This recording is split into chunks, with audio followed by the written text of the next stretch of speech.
মিয়া বিতৰ্কই শিৱসাগৰত তোলপাৰ লগাই থকাৰ সময়তে মিয়াই সংঘটিত কৰিলে ভয়ংকৰ ঘটনাক কেন্দ্ৰ কৰি নিশাই সৃষ্টি হয় উত্তপ্ত পৰিস্থিতিৰ। ঐতিহাসিক শিৱসাগৰত মিয়া যুৱকে হিন্দু কিশোৰীক পলুৱাই নিয়াৰ অভিযোগ। এই ঘটনা সংঘটিত হৈছে শিৱসাগৰ জিলাৰ আমগুৰিৰ ডুবদৰ কুকুৰাচোৱা গাঁৱত।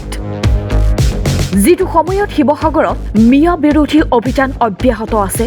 ভাড়া ঘৰে সন্দেহজনক মিয়াক বিচাৰি অভিযান চলাই থকাৰ মাজতেই ভাড়াতীয়া হিচাপে থকা মিয়া যুৱকে হিন্দু কিশোৰীক পলুৱাই নিয়াৰ ঘটনাই চাঞ্চল্যৰ সৃষ্টি কৰিছে সমগ্ৰ শিৱসাগৰত।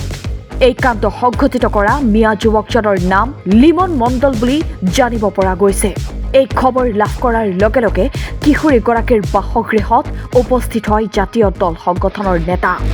ইতিমধ্যে কিশোৰীগৰাকীৰ পৰিয়ালে হালৱাটিং আৰক্ষী থানাত এজাহাৰ দাখিল কৰিছে।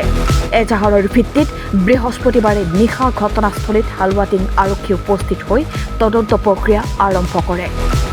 কুকুৰাচোৱা গাঁৱৰ এজন ব্যক্তিৰ গৃহত ব্যৱসায়িক সূত্ৰে মিয়া লোকে ভাড়া ঘৰ লৈ থকাৰ ফলতেই এনে ঘটনা সংঘটিত কৰাৰ সুযোগ পালে বুলিও গুৰুতৰ অভিযোগ উত্থাপন হৈছে। যি ঘৰৰ ছোৱালীজনী আছিলে তেওঁলোকৰ ঘৰৰ কাষতে থকা আচলতে কিছু সাঁচি ব্যৱসায়ী আমাৰ অসমীয়া মানুহে তেওঁলোক আচলতে কিছু মিয়া পুহি ৰাখিছিলে। তেওঁলোকৰ নিজৰ ব্যৱসায় বাণিজ্য প্ৰচাৰ কৰিব পাৰে। সেই মিয়া এজনেই এই কাষৰ অষ্টম শ্ৰেণীৰ ছাত্ৰী এজনীক পলুৱাই নিবলৈ বুলি প্ৰায় ৰাইজৰ সন্দেহ হৈছে। আৰু তাত আমি বিল আছিল তীব্ৰ ধিক্কাৰ জনাইছোঁ। আৰু আমি এইটোৱে ক'বলৈ বিচাৰিছোঁ যে বৰ্তমান সময়ত চলি থকা আচলতে লভ জিহাদৰ দৰে যি ঘটনা সংঘটিত হৈছে বিভিন্ন সময়ত, আজি আমি ক'বলৈ বাধ্য হৈছোঁ যে এই ডুবদৰ কুকুৰাচোৱা গাঁৱতো এই সৰু অষ্টম শ্ৰেণীৰ ছাত্ৰজনী আচলতে লভ জিহাদৰ বহি দিছে। শিৱসাগৰ জিলাত জাতীয় দল সংগঠনসমূহে দৈনিক মিয়া খেদা অভিযান চলাই থকাৰ মাজতে মিয়া যুৱকে এই কাণ্ড সংঘটিত কৰাক লৈ তীব্ৰ প্ৰতিক্ৰিয়াৰ সৃষ্টি হৈছে। মিয়া খেদাত নামি পৰা সংগঠনৰ বিতৰ্ক মাৰ নযাওঁতেই মিয়াই সংঘটিত কৰা এই কাণ্ডৰ পাছতে অঞ্চলটোত সৃষ্টি হৈছে উত্তপ্ত পৰিস্থিতিৰ। নাবালিকা এজনী আমাৰ গাঁৱৰে নাবালিকা ছোৱালী আমাৰ ঘৰত নাই বুলি আমি গম পাইছোঁ। কোনো ব্যক্তিয়ে আমি লৈ গৈছে বুলি গম পাইছোঁ। গতিকে আমি আমাৰ গাঁৱৰে একেবাৰে কাষৰ অঞ্চললৈ আমাৰ ভাস্কৰ গগৈ ঘৰত কিছুমান আমাৰ নগাঁৱৰ কিছুমান অবৈধ বাংলাদেশী অৰ্থাৎ মিয়াই তেওঁলোকে সাঁচি কাৰবাৰ ব্যৱসায়ৰ ক্ষেত্ৰত তেওঁলোকে ইয়াত ঘৰ ভাড়া কৰি ইয়াত তেওঁলোকে বসবাস কৰি থাকে। আৰু আমি গম পাইছোঁ যে তেওঁলোকৰ মাজতে এই আমাৰ যি ছোৱালীজনী তেওঁলোকৰ ভিতৰতেই আমি নাইকিয়া হৈ গৈছে বুলি আমি গম পাইছোঁ।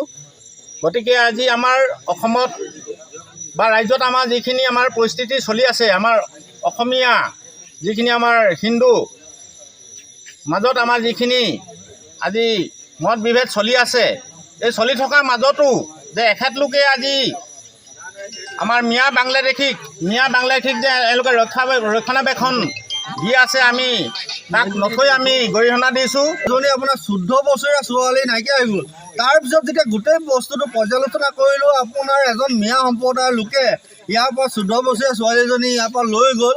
আৰু আমি যেতিয়া খবৰ পালোঁ যে গোটেই আপোনাৰ এই মানুহ ঘৰৰ পৰা আচলতে যিখন মানুহ আমি ইয়াত আছোঁ নহয়, গোটেই মানুহ ঘৰৰ পৰা আচলতে গোটেই মিয়া এটাৰ সংসাৰ চলাই আছিলে। তেওঁলোকে মিয়া ইয়াত গোটেই এটা ডাঙৰ এটা আপোনাৰ ভাড়াঘৰ ৰাখি পানি তেওঁলোকে এটা ব্যৱসায় চলাই আছিলে। শিৱসাগৰৰ পৰা Keshav Parikar report, nation any.